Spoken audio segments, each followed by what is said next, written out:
The economic miracle of South Korea. Imagine a nation completely devastated by war, cities in ruins, industries destroyed, and millions living in poverty. Now imagine that same nation transforming within a single generation into one of the world's most advanced economies. Sounds impossible, right? But that's exactly what South Korea achieved. Today, we'll explore one of the most remarkable economic transformations in modern history, the economic miracle of South Korea. A story of resilience, vision, and relentless hard work that turned a war-torn country into a global powerhouse.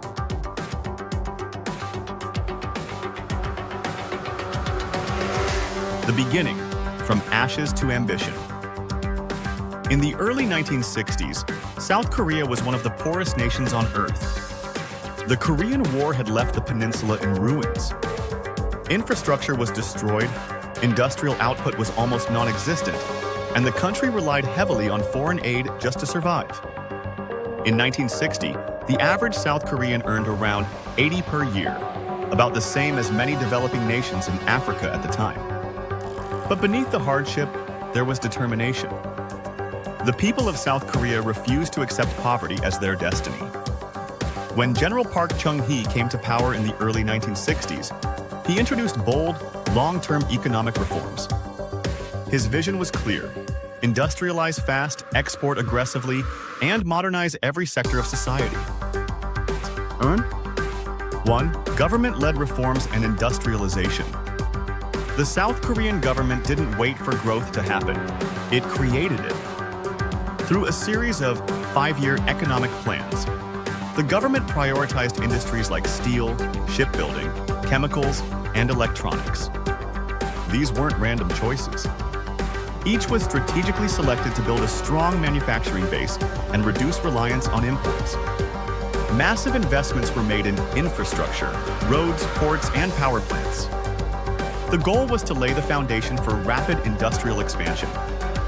The government also provided low-interest loans and subsidies to emerging industries, ensuring they had the financial backing to compete internationally.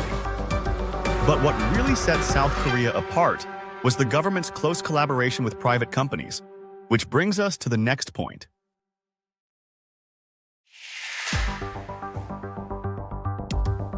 Chapter 2. The rise of the chaebols.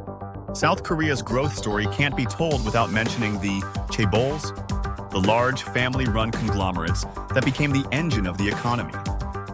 Companies like Samsung, Hyundai, LG, and SK Group started as small or medium-sized enterprises in the 1950s and 1960s. But with government support, they expanded into manufacturing, shipbuilding, electronics, and automobiles.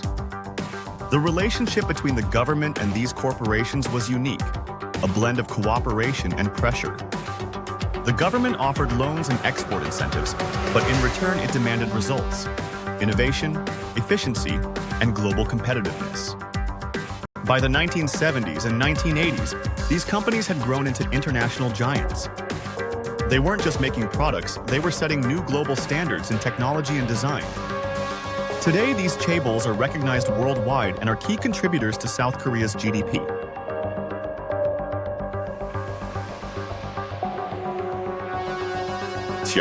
Education, the foundation of success. No economic miracle is possible without human capital, and South Korea understood this better than anyone. After the war, the country prioritized education as the cornerstone of its development strategy. Mass literacy campaigns were launched. The government built schools, trained teachers, and emphasized science and engineering. Education became more than a public service. It became a national obsession. Parents encouraged their children to study hard, often sacrificing personal comfort to afford better schooling. Over time, South Korea developed one of the most educated workforces in the world. This investment in people paid off massively. A highly skilled, disciplined, and innovative population became the backbone of industrial and technological growth.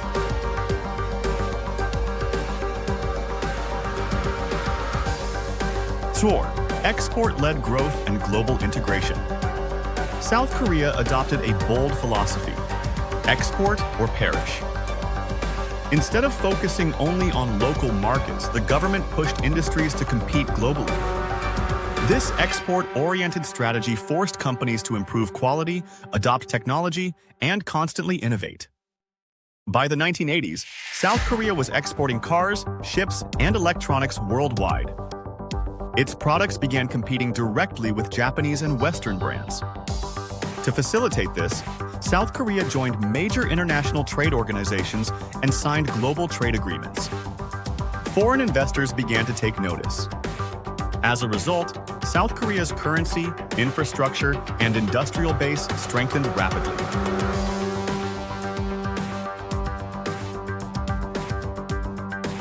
You have technological innovation and the digital era. As the world entered the digital age, South Korea didn't lag behind, it led. In the 1990s and 2000s, the government heavily invested in technology, research, and development. Programs were created to support tech startups, while universities collaborated with industries to fuel innovation. This focus led to the creation of cutting-edge technologies in semiconductors, telecommunications, and consumer electronics. South Korea became a global leader in broadband connectivity and 5G innovation. Today, it's home to some of the most advanced technologies, from smartphones to AI and robotics.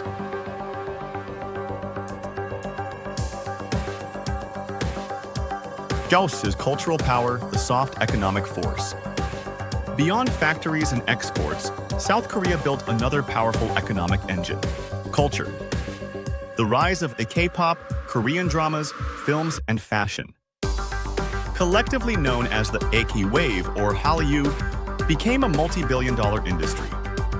Groups like BTS, brands like Samsung, and streaming platforms showcasing Korean content have all boosted South Korea's global image and soft power. This cultural dominance also drives economic benefits. Tourism, consumer exports, and international collaborations all flow from South Korea's newfound cultural influence.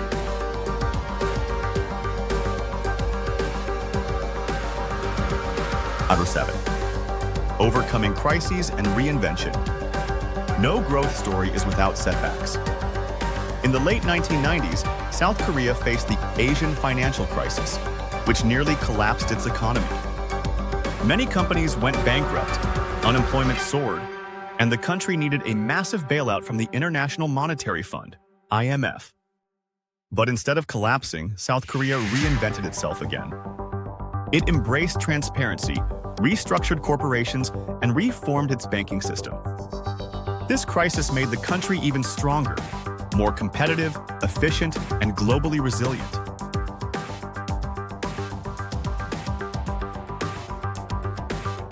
At 8. The numbers behind the miracle. To truly understand how far South Korea has come, let's look at the numbers. In 1960, GDP per capita was about an 80. By 1980, it had reached around 700. By 2000, it exceeded 12,000.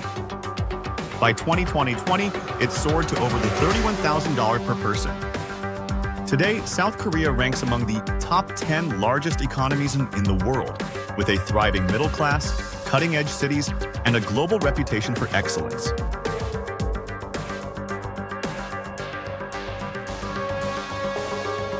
Nine. Lessons from South Korea's economic miracle. The story of South Korea teaches powerful lessons for the world. Visionary leadership matters. Education and innovation are non-negotiable. Hard work and discipline can rebuild a nation. Collaboration between government and industry can drive progress. South Korea's journey proves that no country is too poor to rise. With the right mindset, strategy, and persistence, transformation is possible. South Korea's economic miracle didn't happen by chance. It was built through decades of sacrifice, planning, and relentless effort. From government reforms to education, from industrialization to global trade, every element played a role in turning a war-torn nation into a beacon of progress. Today, South Korea stands as living proof that determination and unity can change the destiny of an entire nation. If you found this story inspiring, make sure to like, share, and to subscribe for more incredible stories about global economics, innovation, and the power of transformation. Because understanding how nations rise helps us understand how the world truly works.